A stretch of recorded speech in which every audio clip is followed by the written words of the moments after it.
It is a huge honor today to be interviewing what I consider the rock star dental office manager. I mean, if I can think of any high energy, enthusiastic lady who just exudes karma, it's you. And, Oh, and I really mean that from the bottom of my heart, Deana. thank And you. and maybe that's because your mom named you after Dean Martin. I think so. So are you the female dental version of Dean Martin? I am, but I don't drink scotch or smoke. But yeah, I think Well, how so. old was he when he died? Was he in his 70s? I Huh, think he was in his 70s. because a lot of those guys, it turns out that was just their persona. I mean, like Right, George Burns, he only smoked a cigar when he was on stage. right, Well, how old right. was he? He died in 1995. We're hearing, but anyway, Dina, Okay, I, I, um, I want you to address this issue because you're you're okay. you're talking to thousands of individual dentists. Podcasts have exploded because it's a multitasking behavior. Right. Your most every single dentist who emails me says they love the podcast and it's their commute to work, almost entirely the commute to Yeah, work. And you think a commute would be in like Los Angeles or Phoenix, but it's actually in rural America too. Most of these dentists live an hour away from their practice and they just love it.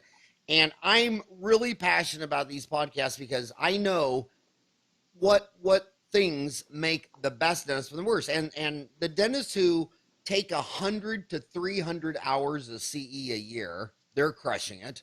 hmm, And so I'm hoping that with all these free podcasts on their iPhone that they can. I mean, I'm releasing two a day, so they yeah, should be able to get 300 hours of CE for free in their car commuting.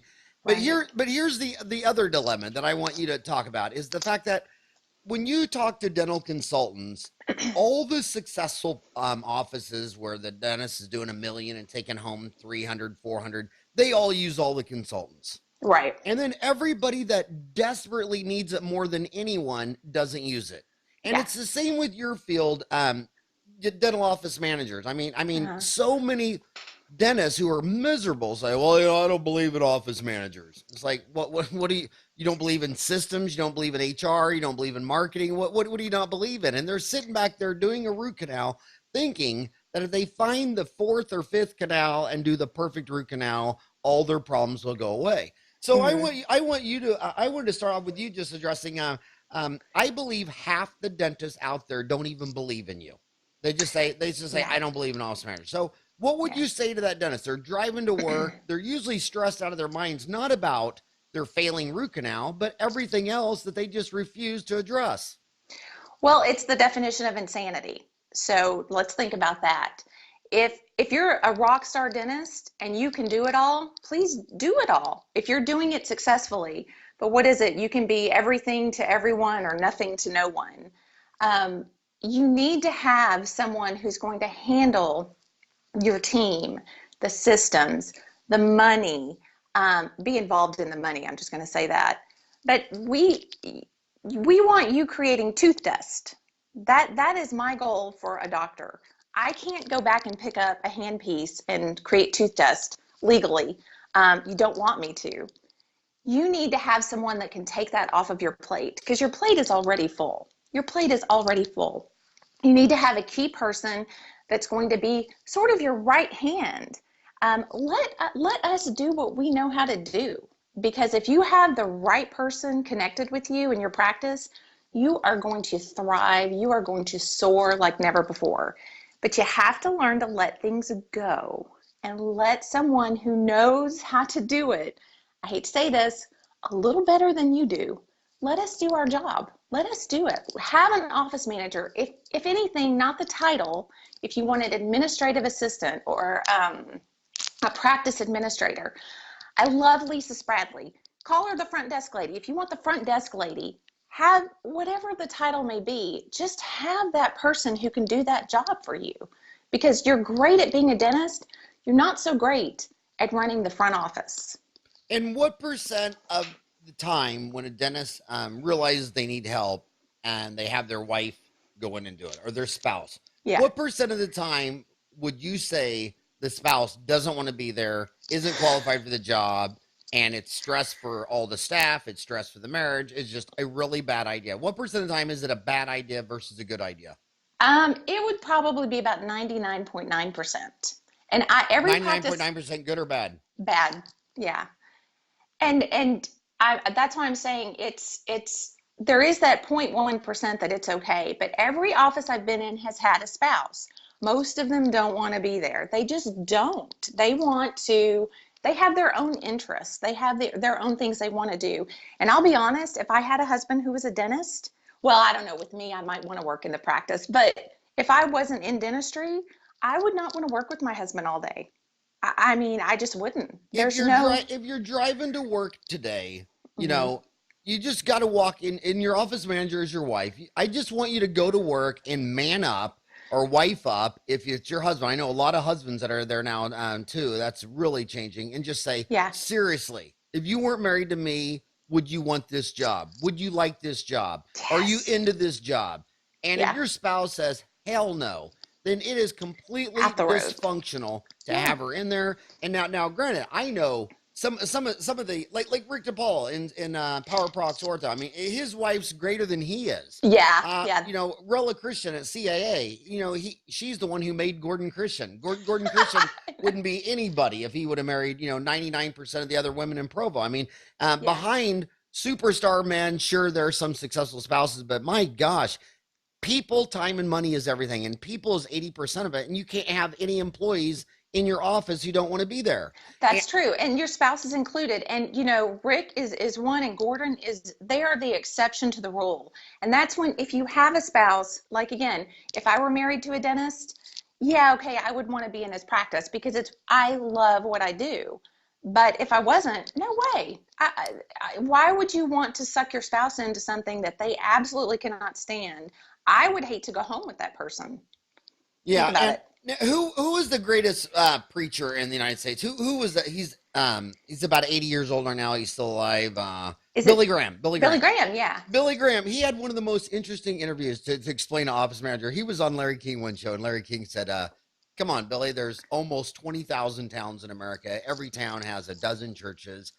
You're all reading the same book, the Bible. How Hmm. did you become a superstar? Why are you the top guy and not all these other great people that are preaching too?" And he says, man, it's real easy. He says, when I started my church, the first thing I did is I knew I was going to be a full-time preacher, full-time reading the Bible, preaching, all that stuff. And I would be the outside man, and I needed an inside man. So I Uh-huh. went and found me an inside man, and I said, look, I'll preach and you're not, and you do your job, and I'm not going to do it. And the guy came up to him after about 2 or 3 months. He said, Billy, on our new church, do you want it to be seat 100 or 200? And Billy says, if you're seriously asking me, I need to get rid of you and go find someone else. Uh-huh. Because, the answer to that question is your department. It's not in the Bible. And, Right. and so they separated their duties, and they're rock stars. And I have the same thing. I mean, I've had my same assistant Jan for 27 years. Lori's been my office manager, right hand man, everything for almost 20 years, and Yeah. they completely work all day long on their job, and I work completely all day long on my job, and dentists barely have time to figure out all these root canals, fillings, I crowns. know. You have to refer to someone, so you can't even learn all the dentistry. Right. So how are you going to be the office manager and run the business? How are you going to run $1 million business when you can't even learn all the dentistry? Learn the dentistry. Well, may I ask you, what would you do if you didn't have these great people around you? Even if someone's missing for a day, if someone's sick or on vacation, don't you kind of get a little tense on the inside? Like that just is your comfort. That's your team, and they're your comfort level. Well, when people ask me, they say, "Dude, you're 53. When do you think you'll retire?" And I say, "I'm going to quit an hour before Jan or Lori quits." When they email me that they're quitting, I'm not going to reply. You're I'm going to send my resignation to them. you're gone. You're Yeah, gone. yeah. I mean, it's just everything. And then I keep saying this over and over and over, but Harvard Business Review keeps showing that when they study the top 10% CEOs versus the bottom 10%, the number one outstanding variable is humility, not Yeah. accreditation, diplomas, anything like that. And I see a lot of when the spouse is the office manager and she doesn't want to. She's walking on eggshells around her husband, who doesn't. Hmm. She's if she tells him what he doesn't want to hear, then it's going to Uh-huh. be dysfunctional and crazy. And I can't tell you, almost every single seminar I've ever done, some staff will walk up to me and say, "Will you talk about this because my doctor does this and he won't do that and blah." And I say, "Well, what does he say when you say that to him?" "Oh God, I would never say that. I'd probably be fired." I Every lab man tells me the same thing. All the Yeah. $1 million practices, they can call back and say, "Deana, that prep, I don't have enough occlusion. I don't have enough reduction. I don't have, blah, blah. I need to send them out." And they're like, "Okay, sorry, dude. Blah, blah, blah." And then all the miserable practices, they're afraid to say anything because if they say anything, they're going to lose the whole account. Right. So, Right. so, so you gotta have to have humility because so your staff can't fear you, so they can walk up to you and tell you bad news, and you're not going to shoot the messenger. That's true. And it's funny because I was in Nashville a few weeks ago for the AADOM National Conference and was really blessed. I got to ask to be a facilitator for one of their, the first live open forum, and it was on social media SEO. And I had a group of girls from Florida. We were all talking about their social media and what everyone is using and how they're doing it. And their question to me was, would you help us figure out how to get the social media from the spouse, from the wife of the dentist, because she's not doing anything with it. We're not growing our social media presence. We've gone to the doctor and he says, "Oh no, I can't help you with that. That'll just make her mad. It'll piss her off." And they said, "Could you help us?" And I thought, yeah, okay, let's try this. And I said, "Why don't you just go to her? Does she come in the office?" "Oh, no, never." "Well, can you call her on her cell phone? Just call and say, 'Hey, we would love to help you help our social media. Is there something we could take off your plate?'" Always go to somebody with a benefit. "Can we do this for you?" They're like, "Oh, no, we can't do that." I said, "Well, then I hate to say this, but you're kind of up the creek without a paddle. If you can't go to her and if he won't talk to her, it's his practice." I love that they were passionate enough, first of all, to be at that conference, but second of all, to try to find a solution to a problem where it's the dentist and the spouse. And I just told them kindly, I said, "You guys are awesome. Anybody would be so lucky to have you as team members. But if you've already done this and they're both hands off and don't want to talk about it, let his social media go down the tank. There's nothing you can do. Maybe one day it will become important." But yeah, having a spouse, if they get along, like Dr. Martinson, her husband Myron is a retired pilot with American Airlines. He'll come in ever so often, do a couple things, and he's out. I love him. He's so laid back. He's like, "I don't want to do anything. I'm just going to come do my few things she's got for me and I'm out of here." It's the best kind of spouse. He knows he doesn't want to be there. He wants to enjoy retirement. That's what he's doing. And anything more than that, you're damaging your practice. So think about that in the long run.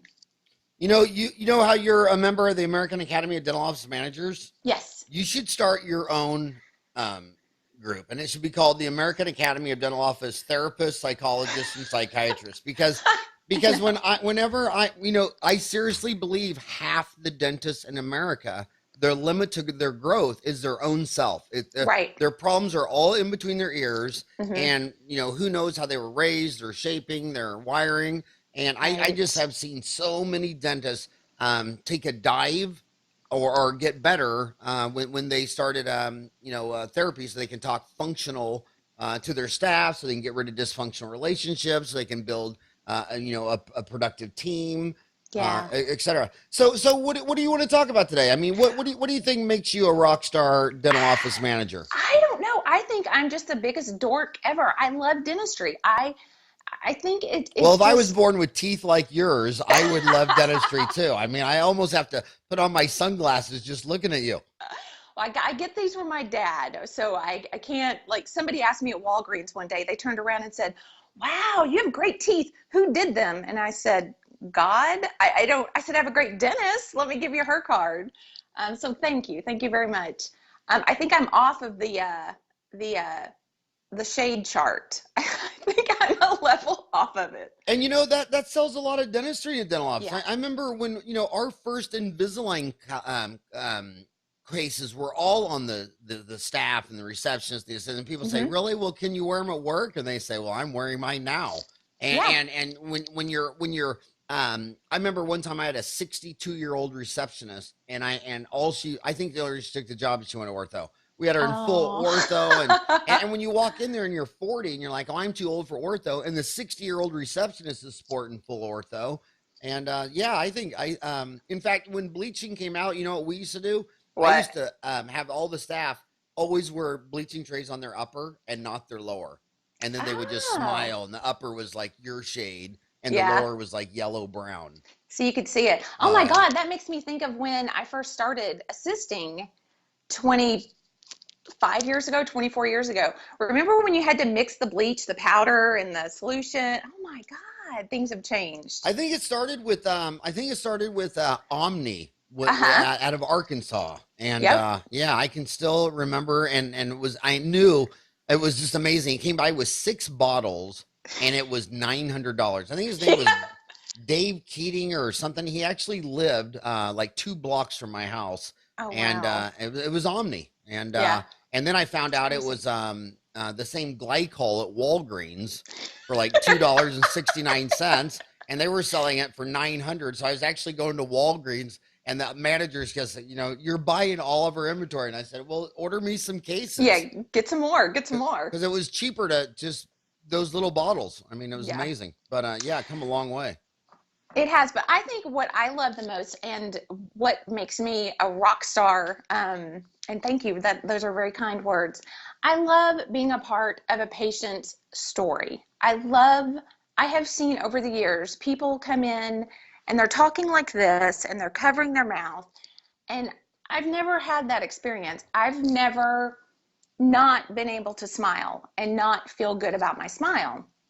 And to see a patient go from very shy and timid, and I've had patients cry. I don't know what it is about me, but they just tell me everything. They cry, and it's okay. I'm okay. I had one patient one time, she was so nervous. She was sweating. I've never seen anybody sweat like that unless they were in Bikram yoga. But she had a washcloth and she's like wiping herself off, and she kept apologizing, and my desk was covered. And I just stopped what I was doing. I grabbed her hands and told her it was okay. It's okay to be this nervous. If that's how you express your nervousness, I'm okay with that. It's not up to me to say it's right or wrong. I said it's just sweat. I can wipe it up.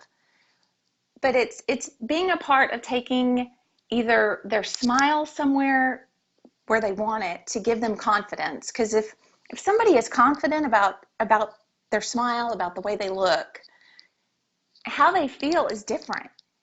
You never know if that timid, shy person has never gone after their goals or their dreams or what their real true gifts are in this world. And I know I sound hokey and kind of out there, but you become a part of that. You give them that confidence to go out. They're going to go spread their gifts in this world. That's huge. Dentists are the rock stars. Dentists are the superheroes. You have that gift to give every day. So that's why I love what I do. I And think and in if a they nutshell. and the patient comes in and they just zero in on that one broken tooth. I mean, and we're talking Yeah, about trends. What are the most successful? They take 100 to 300 hours a CE a year. right. They're addicted to consultants. They see every consultant that if I give this person $1 before the end of the year, I'll probably get $1.10 back minimum. Right. They always see that. But another thing is because they know that if you felt good about your teeth, it's the difference between the dentist who diagnosed and treatment plan full mouth dentistry, and Right. that's about I would say about 5%, Uh-huh. and then the people who think they're doing full mouth dentistry, about the next 20% will diagnose quadrant dentistry, Right. and then 75 out of 100 just diagnose that tooth. So why is that doctor? Why are you all thrilled about let's get you all fixed up, and they're thinking, well, she just has this one broken tooth. We'll just fix that, and that'll max out our insurance for 2015, and we'll Yeah. just do one tooth dentistry. How do you See, get him to psychologically or her psychologically just have the enthusiasm say, "Oh my God, let's just get you all fixed up"? yeah. See, I don't work for doctors like that. I mean, but what you can do is is realize if you're only out to do one tooth at a time, good luck. Because there's a lot of dentists out there who are going to help that patient. If that's all you want for your practice, have fun. Good luck. Go for it. But people want more. You need to ask them. When that patient's sitting in your chair, I don't care if they're a new patient or they've been with you 25 years, continually ask them, are you happy with your smile? Because if you don't ask, they're probably not going to say anything. Ask them. You are going to change somebody's life. But there are dentists out there who are one-tooth wonders, and that's all they want to do. I can cheer them on and want to say, let's get this done. Now, I might be able to motivate a few, but my goal is to, let's see, how can I put this? My goal is for them to light a fire under their own ass to want to do it and just cheer them on as they do it. So you got this dentist and their adverse selection, because the only way you get into dental school or medical school or law school is you have to have straight A's. When you're in college, if you're well-rounded, you have a girlfriend, you join a frat, you make A's, B's, and C's, you might as well be a business major because you're not going to med school, dent school, law school. So the adverse selection, they've collected all these scientists, engineer, physicists, dentists who have I thought it was normal to sit in the library every night till midnight. I just thought all normal people sat in a library till midnight. And I thought if I got A's in calculus and geometry and trig, I'd have all the answers to the universe. And then I found out after I got my dental degree that it was just a big scam.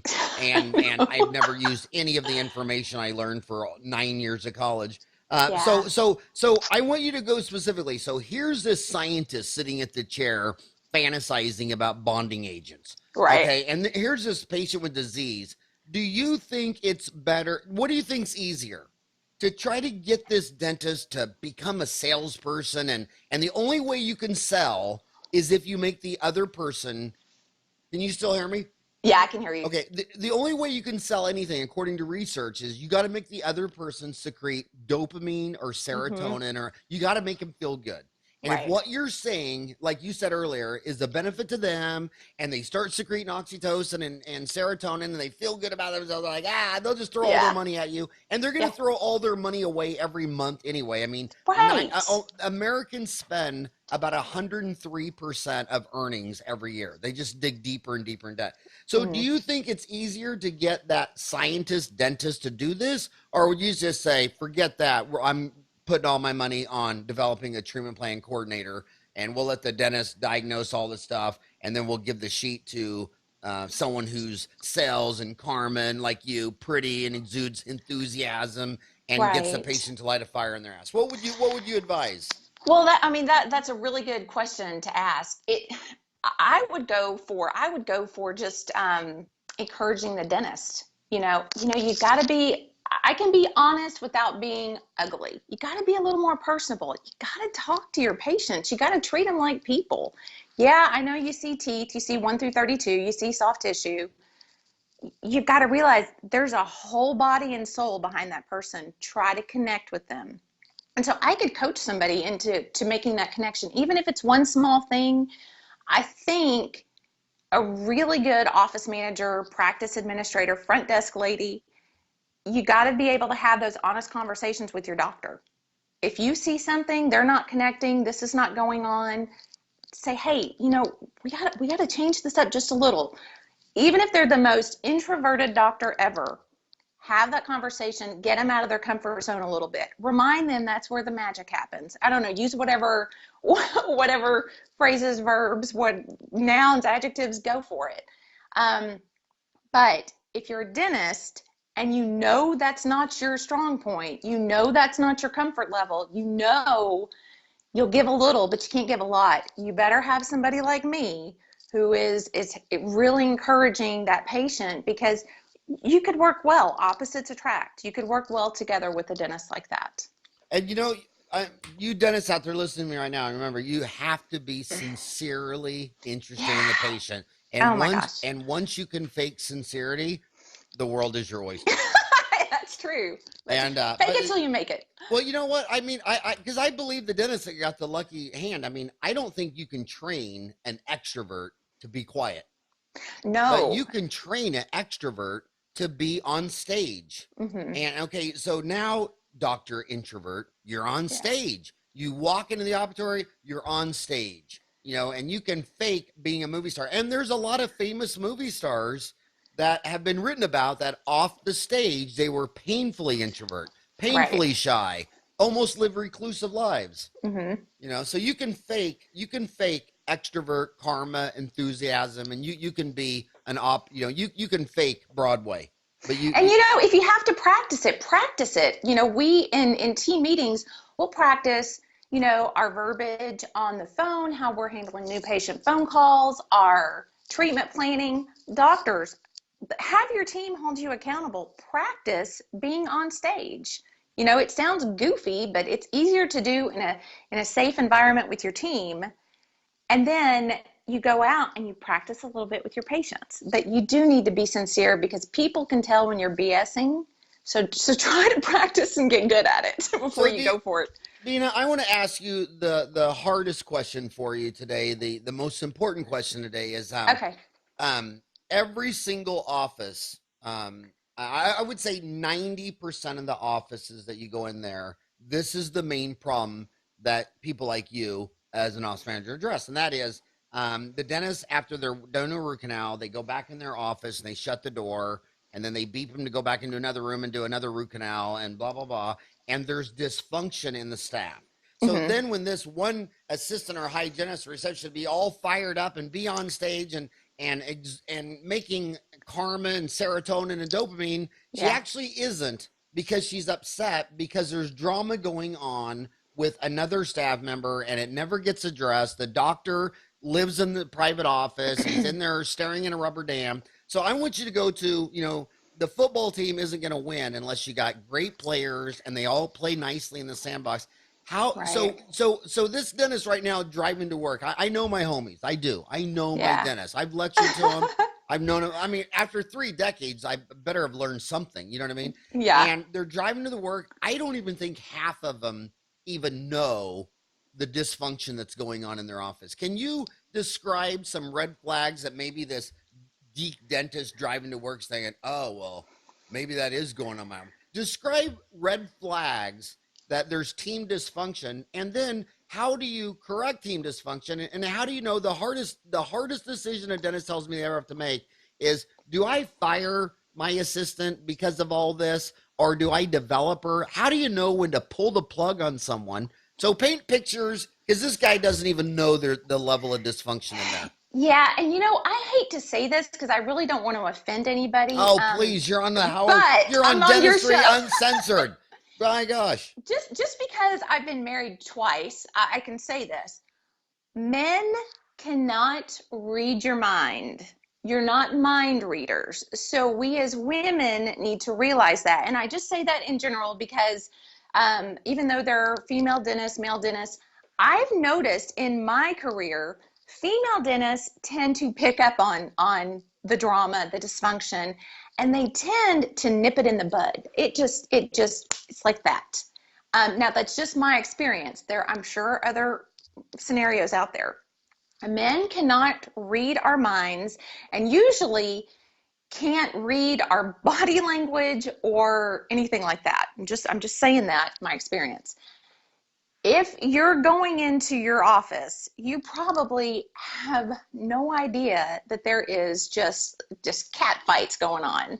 I'm going to give you some clues. If you're sitting in morning huddle and everybody's really, really quiet and no one's looking at each other, red flag. There's a problem going on.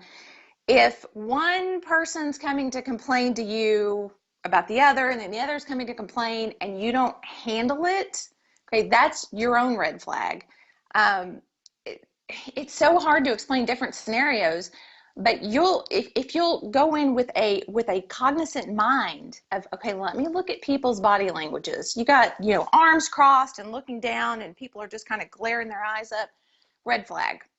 So my advice would be to be comfortable in having open and honest conversations and just tell everybody this is a safe environment, team meeting. What's the problem?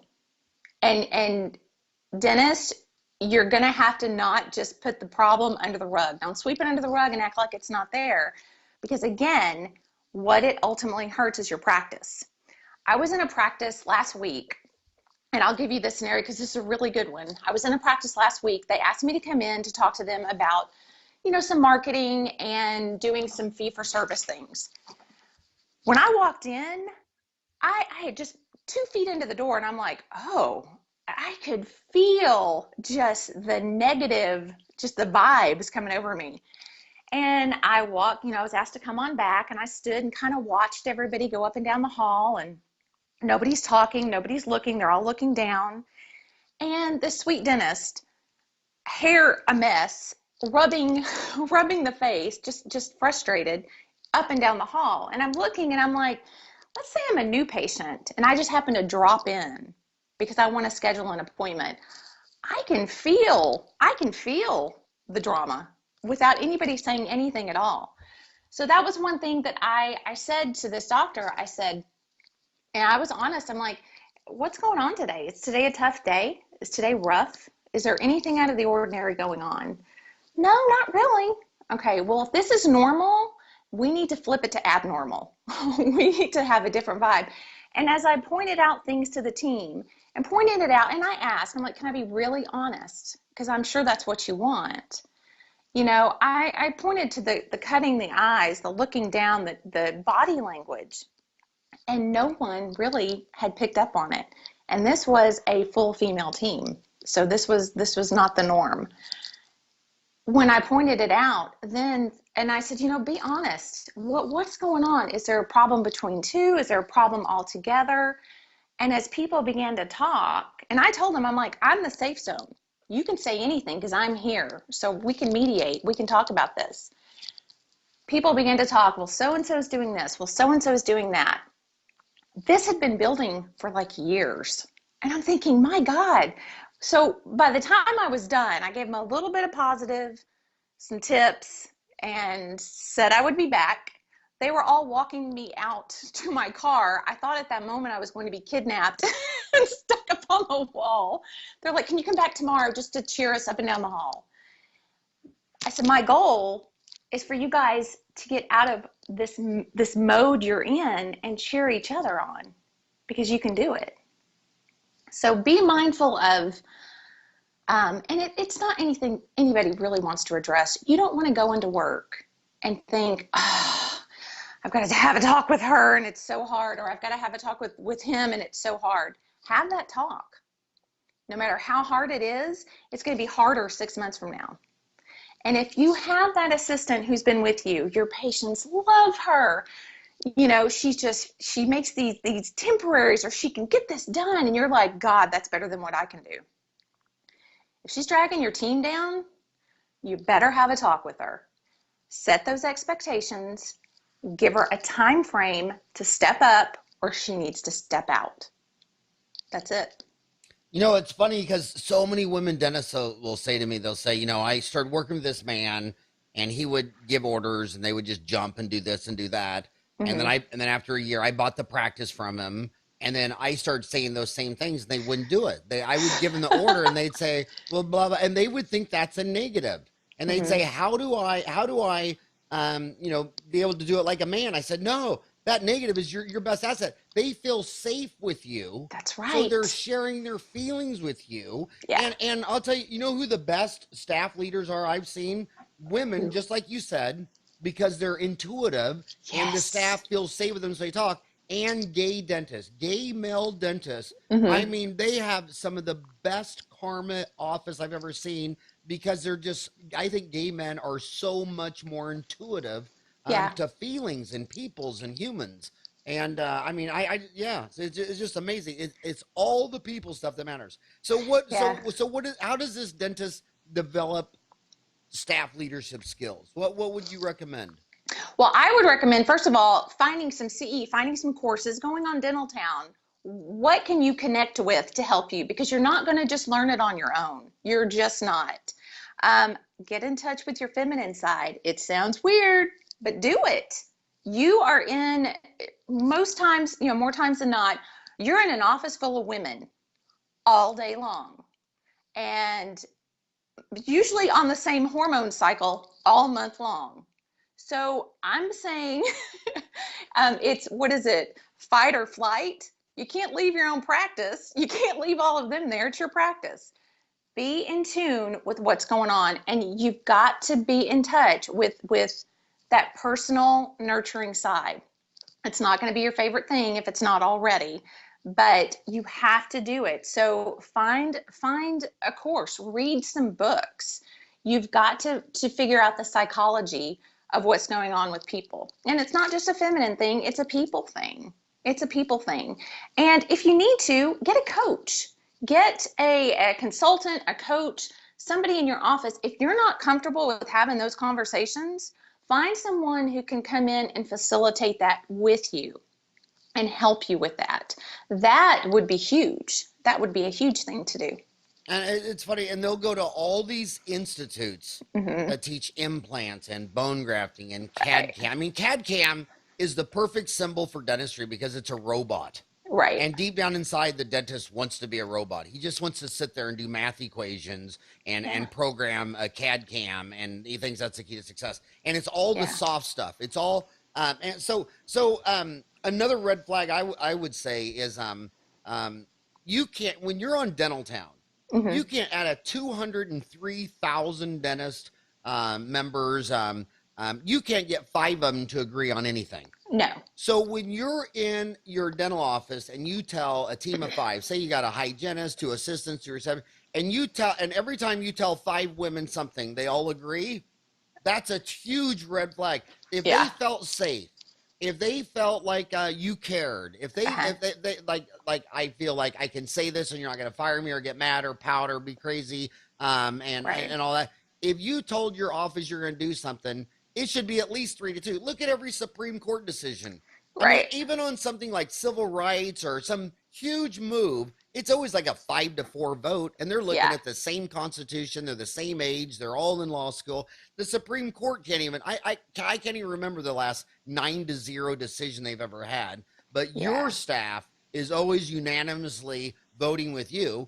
That's a red flag. That's a flag. They don't feel safe. That's I true. remember when I told Jan that we were going to buy a Cirac machine. She goes, that's the dumbest. She goes, that's the dumbest idea you've ever had. And that's saying something for you. I mean, because you've had a million dumb ideas. So she feels safe. So I'm like, Jan, what's wrong? And she goes, you're going to spend $150,000 on a machine, and this place is decorated like it's IKEA or Walmart.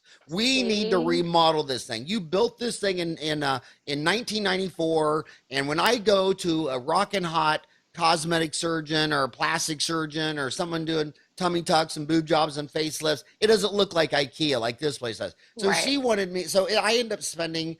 I ended up buying the CAD-CAM anyway because I wanted it, but I spent an additional $75,000, on a remodel. Because I'm a man from Kansas. I literally was born in a barn. I mean, I am hick. I can't call myself trailer trash because I'm actually barn trash from Kansas. our pedigree wasn't rich enough to have a trailer, and so I never saw the office the way Jan did. And when it was a remodel and everything, it looked like a nice home or something, but it didn't do anything for me. But it made her feel rocking hot and good and karma and all that stuff. But they got to feel safe. They're not talking to you. Yeah, you got to get out of the mode of it's a dictatorship, and it really needs to feel more like a democracy. Your team needs to feel as though they are practicing with you. And those great team members will say to you, I know everything that I do, I feel like my name is on the door. Everything I do is a reflection of the practice. And, ask them questions. Ask them about the practice. Ask them if they have ideas about how to help the practice grow. What could we have done better with that patient? What could I have said better? When you really start involving them, they start stepping up even more and becoming even more of a rock star team. So it's really cool to see that dynamic go on and happen. So just remember, even though it's your practice and you are the owner and you're the dentist, start treating it more like a democracy instead of a dictatorship. And that's a great red flag. If they are all agreeing, I'm sorry, you can't get 5 women to agree on the same thing, just like you can't get 5 dentists to. You'll have 5 dentists and 1 patient. There's 5 different treatment plans. Women all have our own opinions, and rarely are they all exactly the same. Even though birds of a feather flock together, everyone will go, that's a great idea, but what if we add this? Or what if we change that? So keep in mind, and let everybody know, you have to say these words. This is a safe environment. This is our safe zone. I always call my office, this is a circle of trust. So come on in and let's say what we have to say. And you'll find that they'll begin to trust and say more. And it's better. And the dentist should know this, because I swear to God, if you go to the bar with 6 dentists, every single time you just ask, and they all do root canals, you just say, are you an apical barbarian? Do you like to get that root canal all the way to the end with a puff of sealer out the end? Or are you a pulp lover and like to stop a 0.5 millimeter short to, and be nice to that tissue and all that? And it's always 50-50. Yeah. I mean, so every person listening to this that does root canals, they can't even agree on where the damn root canal should stop. Right. So why are all your staff agreeing with you? And it's the same thing. And I think the dentist should also do this. I think that when the dentist goes to work, you should tell your staff, look, I may come off as a scientist, engineer, whatever, but I want dissenting opinion. This is like the Supreme Court. When they write up the opinion and then they give the dissenters, one of them, then they say, okay, you're going to write the dissent, and they rip them a new one on why this is the worst judgment ever on the Supreme Court, and we want dissenting opinions, and I want you to feel safe. And then Doc, I want you to pick up that phone and call your lab man and say, hey, I don't know what you're not inside my head. You may be reading me wrong, but seriously, dude, I want you to feel safe to tell me that I'm not good. And when I was doing that in 87, 88, I remember the first time I said that, he was an old German guy. His name was Wolfgang. And he said, well, on that note, you need to come down here immediately.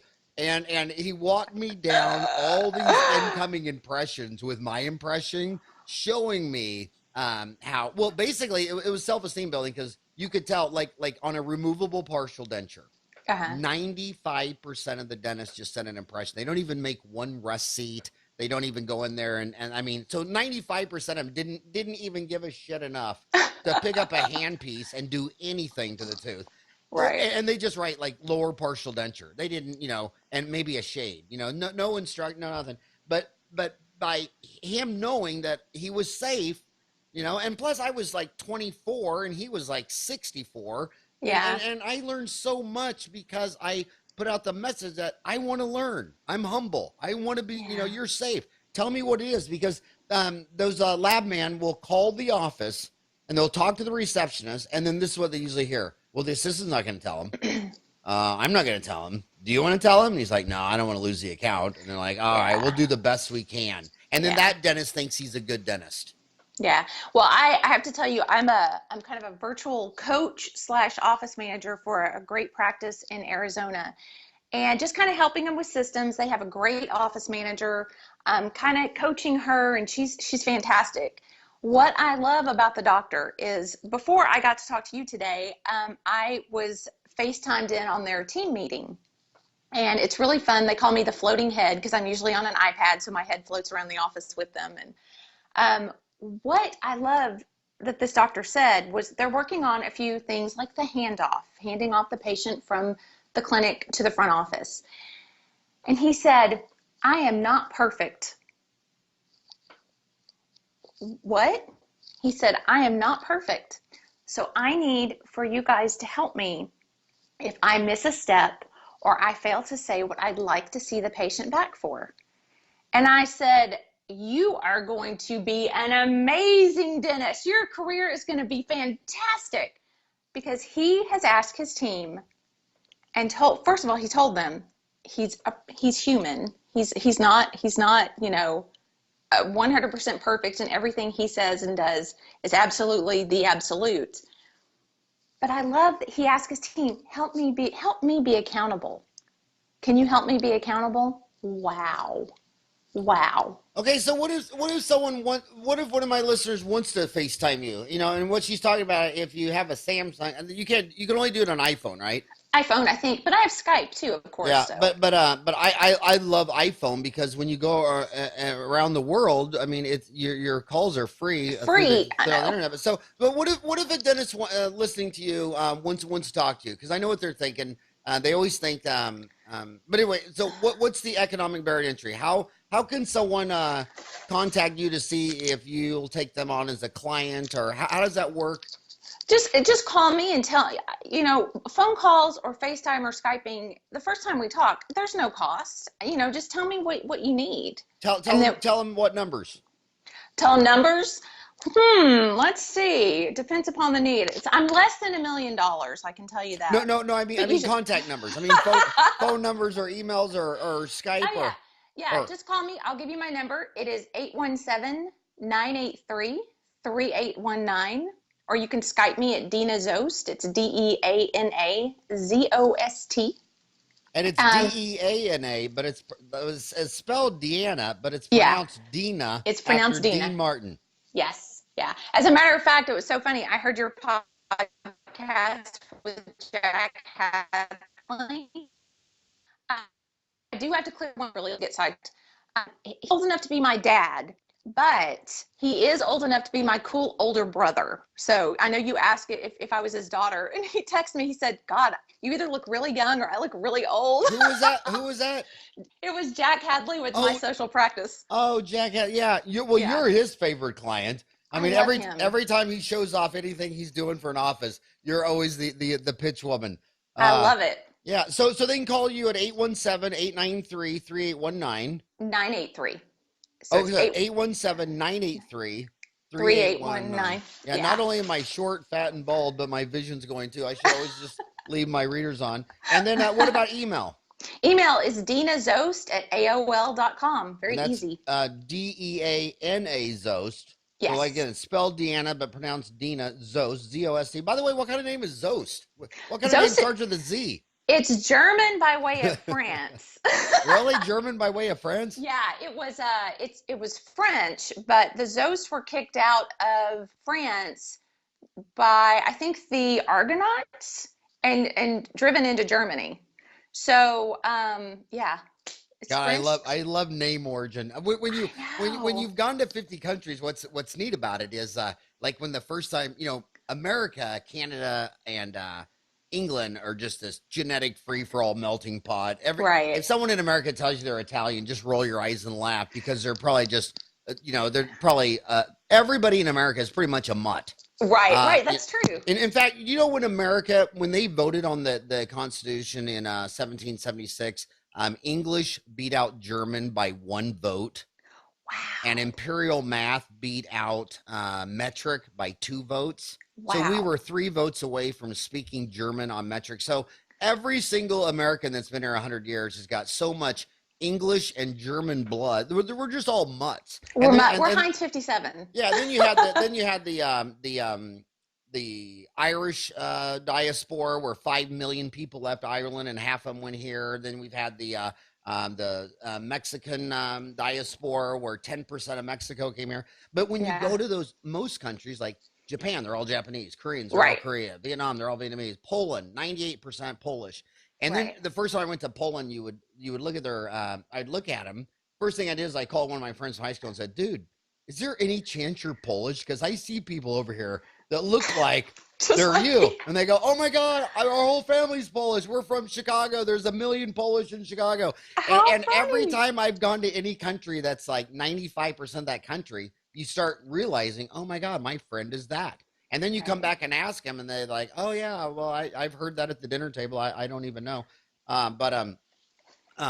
So anyway, so they can contact you, and the economic barrier to entry for the first call is 0. Yeah, 0. And describe.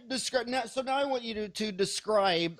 They're driving to work. What type of everybody? Some consultants have screwdrivers, some have hammers, some have jigsaws. What do you like to solve? What problems? Describe the problems in the office that this dentist driving to work on a treadmill that you like to solve. I like to solve scheduling problems. I like to solve gathering new patients. I like to solve verbiage. There's so many, again, going back to my friend Lisa Spradley, who I just absolutely adore. She said, you have such a way with words. And I'm like, no, I just think I'm a really good bullshitter because I'm from Texas. I don't know. But there's a way to say everything, even the really hard things. And if you can teach that and not really scripting, but give ideas, you can help teams talk to each other. You can help them talk to their patients. You can help them talk to their doctor in a way that is a really positive way. And my goal is obviously everything we do have a positive vibe. If you're not having fun at what you're doing the wrong thing. Okay, So, I want to pin you down on a detail though, because okay, everyone knows what they know. They don't know what they don't know. right, We talked earlier about they have staff problems and they're oblivious to them. right. I personally believe in the bottom of my heart that 80% of dentists don't even know what a scheduling problem is. They think, well, if you need an hour and a half, there's an hour and a half. There it is. I Yeah. mean, it's just not rocket science. So what is a scheduling problem? A scheduling problem to me is, do you have patients on your schedule that are meeting your daily goal? Are you happy with the treatment that you're scheduling? Are you doing comprehensive dentistry? Or are you the one-tooth wonder? Is your team able to express the importance of why that patient needs to come back and see you? Are you expressing that to the patient? Let's get that taken care of, because I can tell you it's still a business. They know, you dentists know it's a business.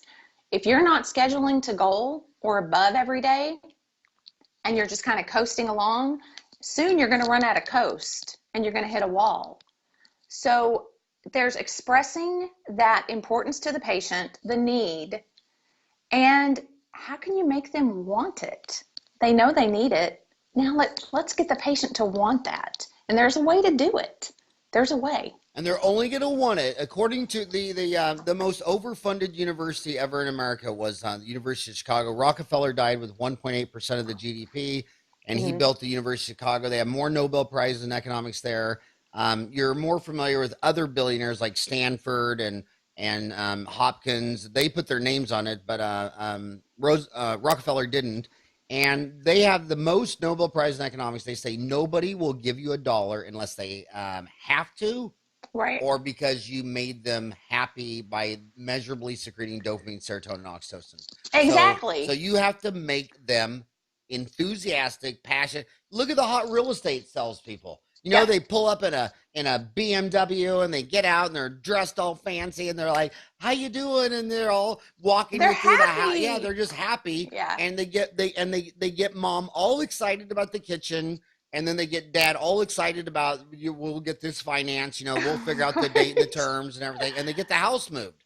Yeah. And they know when they put a house on the market, if the kitchen is a deal breaker, stop now, remodel the kitchen, fix the kitchen, because I'm going to take her right in there and just make her imagine she's cooking dinner for a party of 4, or 6 or 8, or throwing a dinner party, or whatever. There's got to be that enthusiasm. So I want to also ask you another thing. You said the daily goal. We talk about dentists that are successful do 100 to 300 hours CE. They're addicted to consultants. They also have morning huddles. I mean, every dentist I know that's miserable doesn't have a morning huddle. So how can you have a daily goal if you don't have a morning huddle? You can't have a day without a morning huddle. You want to be a proactive practice, not a reactive practice. What a daily huddle will do is make you proactive about your day. You're looking for opportunities. You're looking to say, "Oh, Mrs. Smith, her grandson just graduated from college. Remind me to congratulate her."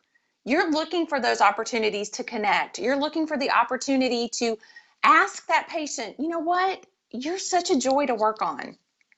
Could you please send me 5 people that are cloned that are just like you? Because if I could work on people like you all day long, it would be my best day ever." You're looking for referrals. Your best patients come from your best patients. You are looking, it is like your huddle is like your treasure chest. It's like your treasure hunt. You're finding good stuff. Look, I'm getting all fired up. You're finding good things about the day. If you want to spend all of your energy reacting to the humdrum, to the bad, to the, "Oh my God, they canceled again," go for it. If that makes you happy, but I bet it doesn't. I bet it doesn't. Have those huddles. They can be short, they can be sweet. Everyone can bring their own thing to that huddle. They can have their own rock star moment in that huddle. That huddle will make your day. Okay, That will make your day. be specific to this, Dennis. Okay. How long does the huddle last? When is it scheduled? If you open at a clock, how long is the huddle, and what are your goals in a huddle? Well, your goals in a huddle, well, first of all, let's say you open at 8 o'clock. Start your huddle at 7:40. Make it 10, 15 minutes. It doesn't have to be long. It does not have to be, it could be 5 minutes. It's whatever you want. But what you want to do is you want to look at opportunities for that day. Look at your patients. Have the hygienist. The hygienist is going to have gone over her schedule or his schedule. Your assistants have gone over your schedule. They're like your coach. They're preparing you for what's about to happen. They have let you know lab cases are here. They're going to let you know about personal things. So-and-so just graduated from college. Hey, so-and-so just had a baby. Congratulate them. Who are we going to ask for referrals from today? Who are we going to take that patient of the day picture and slap it on our Facebook and let that thing go viral? You are making your plan. Who has treatment? Do we have some time? Can we just slide them on over from hygiene and get that done? Be proactive, because that 10 or 15 minutes or 5, however long you want to do it, will give you more time in the long run. It is a great math. It's a great math. If you're not doing huddle, you better start. That's number one. Plan your day. Give your team a task. Everyone has something to do. Check the schedule, check this, check that. The last thing you want to do is seat a patient. Their lab case isn't here. Oh, we forgot to do this. Oh, we should have called them on that. Proactive means everything. It means everything. I want to ask you another specific. If I had to ask, if someone asked me who's the most networked office manager on earth, I'd have to say it's you. I mean, I don't think I've ever met an office manager who didn't know you. On Facebook, you're everywhere.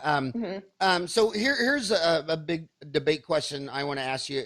If in all the offices you've seen, if you believe it's true, some offices after the staff meeting, they all hook up with inter-office walkie-talkies, and they swear by them. And other offices don't. Do you think the offices? Do you think that's a good technique, a bad technique? What percent of offices do you say do that? Do you recommend that? What are your thoughts on it? You know what I'm talking about, the Motorola walkie-talkies? Yeah, no, I've seen it work in great places. Dr. Nikki Green is a fabulous dentist here in Fort Worth. Her office uses them, and it's fantastic. It's not intrusive. That's the key. If you have it on and it is constantly intruding on a patient that's in front of you or becomes too intrusive upon your day, that's a problem. Dr. Nikki Green does it beautifully. She does it beautifully. And it's really funny because she's just put a lab in her office. So I giggle with her girls. I'm like, you're having to use these to find her because she's back in the lab with the lab guy because she's all excited about her cases. They can be used in a fantastic way, but you have to remember that human connection. When there's a person in front of you, that's your priority. So I've seen maybe 50% of offices I've been in have used them, and I really think that it's a great tool to use, but you have to limit your use of it. Does that make sense? I mean, you really have to not forget that human connection, that person in front of you. Yeah, it's amazing. And the flip side of that, being a dentist, is you know how annoying it is for me to be talking to a patient while they're reading their Facebook or texting or whatever. And if it's a kid, I just put my hand over the screen and I say, "Sorry, I don't want to bother you or anything, but you're in my dental chair. Can your Facebook hold?" But we once we implemented those, we swear by it. It's funny because 20 years ago. When you walked into IKEA or Walmart or Disneyland or a big deal, people are always running around. And now it seems like everywhere you go, whether it's Disney World, Disneyland, IKEA, you ask the store clerk a question and they just, PTT, push to talk, and they ask someone who's already in the warehouse. And my God, it just seems like everything goes better. I actually went paperless in 1999. I told my staff the year 2000 we would be paperless. And I didn't do it because of my love for computers or any of the technology. I did it because it seemed like every time I walked out of a room, someone was looking for a chart. Yeah. And I said, the only way I'm going to find all the charts is to get rid of all of them. Because there's always a lost chart. So we went paperless just to get rid of the lost chart. And Yeah. I did the walkie-talkie just so that someone wouldn't have to run around 8 different operatories asking the same question.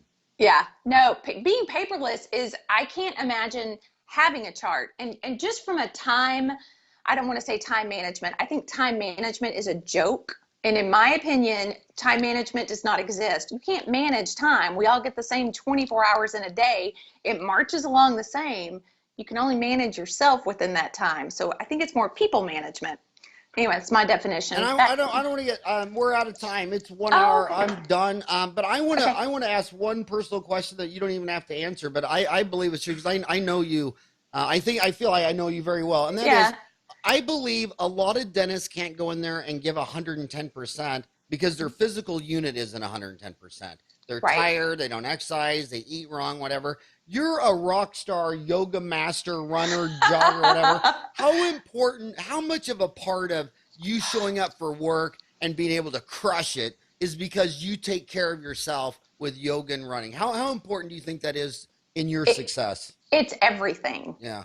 I'm a better mother. I'm a better woman. I'm a better office manager. I'm a better friend. I'm a better boss. I'm a better everything because I take that time for myself and I take care of myself. And you know what? It's when you expend more energy, you create more energy. And it just happens. And I've had people say, "Are you really this happy all the time?" No, I have my moments. We all do. But I have less of those moments because I know that I'm at my best and I'm at my optimum performance when I take care of me. Your body's a machine. Okay, you got to do it. Specifics. What do you do? I know you do yoga. What like in a 7-day period? What is your workout routine? I usually do 3 to 6 miles of running. I'll do cycling twice a week and then try to do yoga 2 or 3 times a week. So I'll take one off day, and I'll do, hand weights, arm weights, work on things like that. But I need to do something every day. If I don't, I just feel bleh. You know how many times? Okay, so I had really bad neck issues from holding my head over. Your head's a 10-pound bowling ball, and I did that direct vision thing, and I started doing Bikram yoga, and it was like gone after the first class. And then I know a dentist who, before he got double carpal tunnel syndrome surgery, realized he hadn't done a push-up in 10 years. What would happen if he just put his hand against the floor and did start doing some push-ups? And he went from like 3 push-ups, and in 100 days he was up to like 50 push-ups, and he never had to get the carpal tunnel syndrome or any of that stuff. I mean, so much of your back pain, neck pain, low energy, not having karma is because they show up to work with a Starbucks coffee and they're tired and they're not refreshed. It seems like all the dentists who just show up ready to, like Godzilla, or people like you who got up and ran, bike, swim, yoga, spin class, something, and you show up to work ready to go. You're ready to go. I mean, your blood is flowing. You are pumped. You're ready. By 9 o'clock at night, I'm toast. But I've given, I get up early and I get that done because I know what I feel like if I don't get up early and do it. And I would much rather be me. And what time do you get up, and what time do you have to, what time does your dental office see patients? What time do you get there? What time do you get up? I get up at 4:15 in the morning and work by 7:30 and home usually by 5:30. Yeah. Yeah. And so how long is your workout then? 30 minutes, 40, an hour? It's usually an hour and 20 minutes. So depending upon if I'm like mixing some things up. Yeah. Well, hey, every time I will ever think of Dean Martin again, I'll think of you. Think of me. And instead of a martini, I'll think of you in hot Bikram yoga class. Yes. And Deana, seriously, thank you so much for all that you do for dentistry, all that you do for Dental Town, all that. In fact, I hope someday you put up a online CE course on Dental Town. I would love to. I'm going to work on that. Yeah, I think you should create an hour course and out there. And I'll just end on one word is, buddy, everybody that needs a consultant will never get one. And everybody who's taken home $300,000-$400,000 a year and loves going to work and loves their team, they're addicted to consultants. They're addicted to CE. They always have a morning huddle. I mean, success can be copied. Yes, it can. Yes, it can. And it's there. Yeah. It's there. So on that note, Deana, thank you again for spending an hour with me. All right. I Bye-bye. loved it. Bye. All right. Have a great day.